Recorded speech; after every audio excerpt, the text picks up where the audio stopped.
दोस्तों, सिगरेट को बिजनेस की सेंस में एक परफेक्ट मॉडल कहा जाता है, क्योंकि ये 1 रुपए से कम में भी बन जाती है और इसे 10 से 20 रुपए पर पीस के हिसाब से बेचा जा सकता है और लोगों को इसकी लत भी लग जाती है, जिस कारण कंपनी को अपने कस्टमर से गंवाने का भी खतरा नहीं रहता।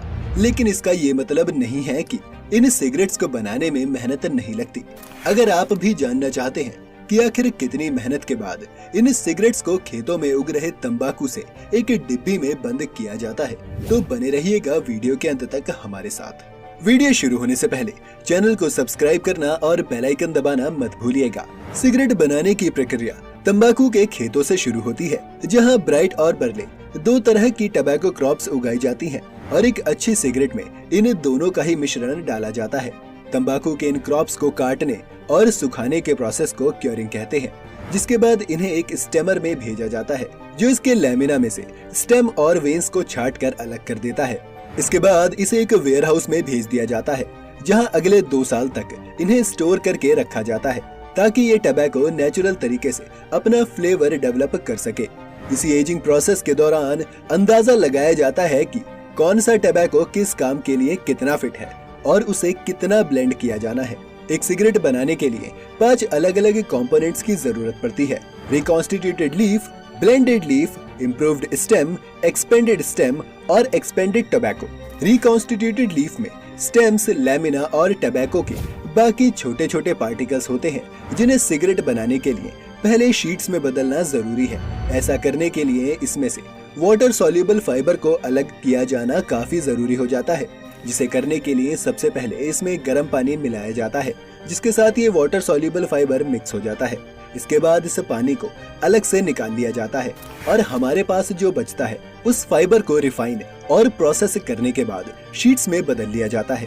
पानी के साथ जो वाटर सॉल्युबल फाइबर हमने अलग कर लिया था, उसे अब गर्म किया जाता है और एक वक्त के बाद इसमें से सारा पानी भाप बनकर उड़ जाता है और हमारे पास प्योर टबैको कंपाउंड बचता है, जिसमें फ्लेवरिंग, प्रिजर्वेटिव्स और ह्यूमिसिटेंट्स को ऐड कर दिया जाता है, ताकि इसके अंदर मॉइस्चर बरकरार रहे और ये मटेरियल वापस से रिकॉन्स्टिट्यूटेड शीट्स पर अप्लाई कर दिया जाता है, जिसके बाद इन शीट्स को ही छोटे छोटे सूखे पीसेस में काट दिया जाता है। रिकॉन्स्टिट्यूटेड लीव्स की ही तरह ब्लेंडेड लीव्स को भी शीट्स में ही बदला जाना है।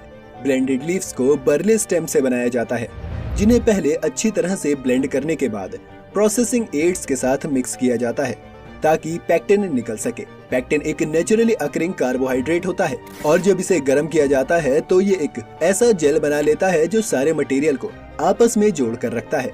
इसके बाद इसमें फ्लेवरिंग्स, ह्यूमिसिटेंट्स और प्रिजर्वेटिव्स को डालकर इन्हें एक मूविंग बेल्ट में हीट किया जाता है और इससे भी शीट्स बना ली जाती हैं। आखिर में 3 कंपोनेंट्स यानी कि इम्प्रूव्ड स्टेम, एक्सपेंडेड स्टेम और एक्सपेंडेड टबैको, तीनों ही इसलिए सिगरेट में डाले जाते हैं क्योंकि ये हल्के होते हैं और ज्यादा जगह ले लेते हैं, जिस कारण से सिगरेट बनाना काफी सस्ता पड़ जाता है। साथ ही इन तीनों कंपोनेंट्स में निकोटिन की मात्रा भी काफी कम होती है। इम्प्रूव्ड स्टेम और एक्सपेंडेड स्टेम को बनाने के लिए ब्राइट टबैको स्टेम को पानी के साथ मॉइस्चर और फिर स्टीम किया जाता है। इन स्टेम्स को इसके बाद रोल करके काट लिया जाता है और इसमें भी मॉइस्चर को बनाए रखने के लिए ह्यूमिसिटेंट्स डाले जाते हैं। फ्लेवर के लिए इसमें एडिशनल कंपोनेंट्स के तौर पर शुगर भी मिक्स की जाती है।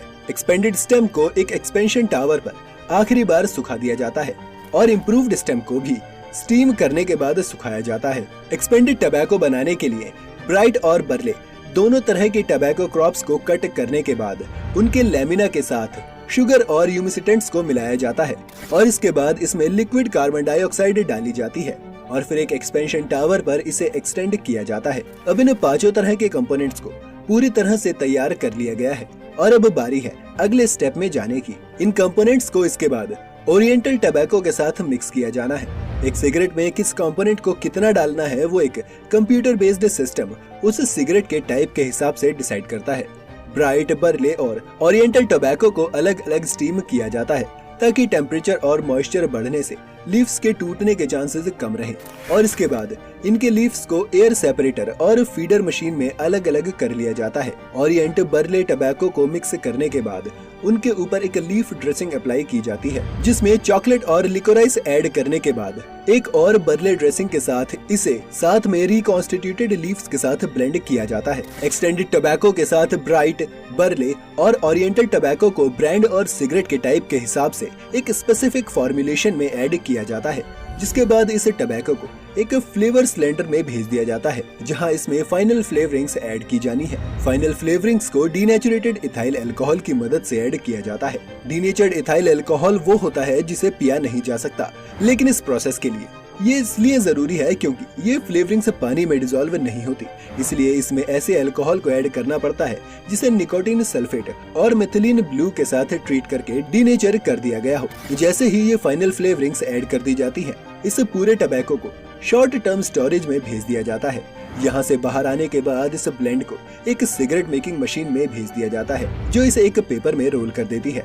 मशीन से बाहर आते समय ये अलग अलग सिगरेट्स नहीं बल्कि एक बहुत ही लंबी सिगरेट की रोड होती है, जिसे बाद में सिगरेट के अलग अलग साइज में कट किया जाता है। इसके बाद ये सिगरेट आगे पहुंचती है, जहां इन पर एक मशीन फिल्टर अटैच कर देती है। ये फिनिश्ड सिगरेट इसके बाद लाइन से अलग जाती है और अपने बॉक्सेस में पैक हो जाती है। इसके बाद इन्हें सील करके देश और दुनिया के अलग अलग कोनों में भेज दिया जाता है। दोस्तों, यूं तो सिगरेट पीना अच्छी बात नहीं है और न ही हम इसे रिकमेंड करते हैं, लेकिन क्या आपने कभी सोचा था कि एक सिंपल से दिखने वाले प्रोडक्ट के पीछे इतनी साइंस शामिल है? न जाने कितनी ही बार स्टीम और ड्राई करने के बाद आखिर में ये उस टेक्सचर तक पहुंचती है जिसे हम मार्केट में देखते हैं। हमें उम्मीद है इस वीडियो को देखकर आपने कुछ नया जरूर सीखा होगा। आप हमारी अगली वीडियो किस विषय पर चाहते हैं, आप चाहे तो हमें कमेंट सेक्शन में बता सकते हैं। साथ ही अगर आपको ये वीडियो पसंद आई हो तो इसे लाइक और शेयर करना मत भूलिएगा। चैनल पर नए हो तो जाते जाते चैनल को सब्सक्राइब भी करते हुए